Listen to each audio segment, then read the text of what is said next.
En el plano de Ravnica se ha armado una fiesta. Teysa Karlov, la actual líder del sindicato Orzhov, ha preparado una celebración en la lujosa mansión Karlov, invitando a importantes personajes de la ciudad, respetados representantes de los gremios. Los motivos del evento: primero, homenajear a Kaya, uno de los Planeswalkers que lucharon contra los Pirexianos en la reciente invasión, y segundo, honrar a la reciente Agencia de Investigaciones Mágicas de Ravnica, detectives que han demostrado poder resolver casos complejos.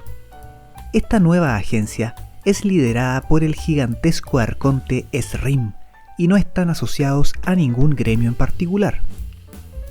La gala transcurría sin problemas en esa ruidosa noche, donde los fuegos artificiales, la música y el baile no hacían presagiar lo que estaba por venir.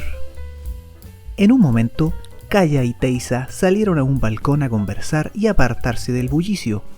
Teysa necesitaba contarle algo importante cuando fue interrumpida por un grito desgarrador que provenía del interior de la mansión. Las dos corrieron por los pasillos hacia el origen del grito, encontrándose con un grupo de camareros amontonados frente a una puerta que está cerrada con llave. El grito vino desde el interior de una pequeña habitación que se estaba usando como guardarropa para los abrigos de los invitados. Kaya quiere usar su capacidad de volverse incorpórea, lo que le permitiría deslizarse a través de la puerta y poder ingresar a la habitación, pero la mansión Karlov tiene un hechizo de protección contra este tipo de magia, así que de momento no tienen forma de ingresar. En eso llega el enorme arconte líder de la agencia de detectives, Esrim, y a punta de golpes derribó la puerta, pero él no pudo entrar a la habitación debido a su enorme tamaño, no cabe. La única en entrar es Kaya, quien encuentra, sin vida, sobre un montón de abrigos, en medio de la pequeña sala, a la tritona Zegana, una importante integrante del conglomerado Simic. Hay evidencia de lucha en el lugar, pero ninguna herida aparente en su cuerpo. Un detalle llama la atención de Kaya. Entre los dedos sin vida de Zegana habían unos pétalos de iris negro, una flor que no estaba en ninguno de los arreglos florales que esa noche adornaban la estancia. Kaya sale de la habitación y en el pasillo principal todos esperan que cuente qué ha encontrado dentro.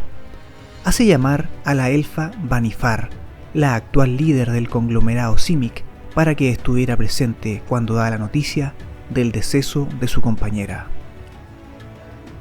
Ante la revelación, se tomaron medidas inmediatamente. Las salidas de la mansión se cerraron, nadie puede salir del recinto, todos están bajo sospecha.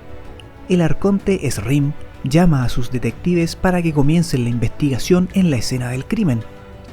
Por otro lado, Aurelia, Ángel, líder de la Legión Boros, la fuerza militar del plano, demuestra una rivalidad con la agencia de detectives y en cierto modo los menosprecia. Hay un asesino peligroso suelto. Este no es el momento para el trabajo de detectives aficionados. La Legión Boros tomará el control a partir de aquí. Los gremios se encargarán de esto como siempre lo hemos hecho, gritó Aurelia. En Ravnica, los miembros del Senado Azorio son los que mantienen la ley y la fuerza militar de la Legión Boros la hacen cumplir. Así funciona, y Aurelia quiere continuar con esta autoridad. En un rápido despliegue de recursos, se ordenaron a los invitados de la fiesta en filas para ser interrogados por los magos azorios, que usando sus hechizos someten a todo el mundo a sus brillantes círculos de la verdad, con la intención de demostrar en poco tiempo la culpabilidad o inocencia de los invitados, mientras los boros imponen orden. Kaya se sorprendió por la rapidez de los azorios y los boros para organizar y comenzar con estas tareas. Es como si hubiesen estado esperando que algo saliera mal esa noche. Aurelia lo justifica. Los gremios han tenido rivalidades desde siempre, y reunir a sus representantes en una fiesta era muy probable que despertara alguna rencilla, así que era mejor estar preparados. Kaya se dio cuenta de que Judith, una gran dama del culto a Rakdos, estaba presente al inicio de la velada, y ahora no la ve por ningún lado. Empieza a sospechar de ella. En la escena del crimen, y pese a las protestas de Aurelia, los integrantes de la agencia de detectives trabajan, desplegando barreras, formando líneas de magia protectora impenetrables para cualquiera que no fuera un investigador autorizado. En ese momento hace ingreso a alguien que no estaba en la lista de los invitados. «Creo que puedo tener una idea de lo que pasó aquí», dijo, con tanta calma como si estuviera pidiendo una taza de té. Ni Kaya ni Aurelia lo conocían y le exigieron identificarse. «Soy Alquist Proft. Algunas personas me llaman el gran detective Proft, y tengo algunas habilidades en este campo». Todos siguieron con atención los movimientos del recién llegado, quien empezó a demostrar sus habilidades detectivescas. Examinó la sala, su vista iba de un lado a otro y compartió sus observaciones. Pétalos de la flor iris negro entre los dedos de la víctima, la que había sido dispuesta cuidadosamente sobre los abrigos, mostrando un patrón que incluía el signo de cada uno de los 10 gremios. Cabe aclarar que a la fiesta asistieron los representantes de casi todos los gremios. No había ningún representante ni de los Golgari ni de los Dimir, aparentemente.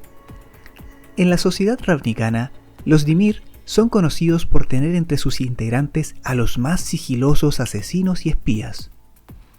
Alquist Proft le dice a Kaya que sí hay un Dimir en la gala, pero está encubierta, vestida con colores que la harían pasar desapercibida. Se dirigen a la sala de baile, donde están agrupados los invitados. Entonces la identifican.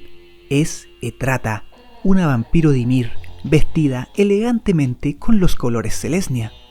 El gran detective se acerca y le dice: «Señorita Etrata, me temo que necesitamos hablar contigo. Por favor, ven conmigo ahora». Etrata reveló sus impresionantes incisivos vampíricos, empujó a Proft y se escapó entre la multitud, con dirección al laberinto de setos del patio.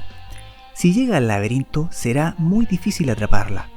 Kaya la persigue corriendo a toda prisa, pero Etrata ya le lleva bastante ventaja. Está cerca del laberinto cuando la realidad comenzó a distorsionarse. El lugar cambió. ¿Sería un hechizo mental? Etrata se desorientó y no sabía hacia dónde escapar, confundida ante este cambio del paisaje. Chocó con Kellan, quien la apresó.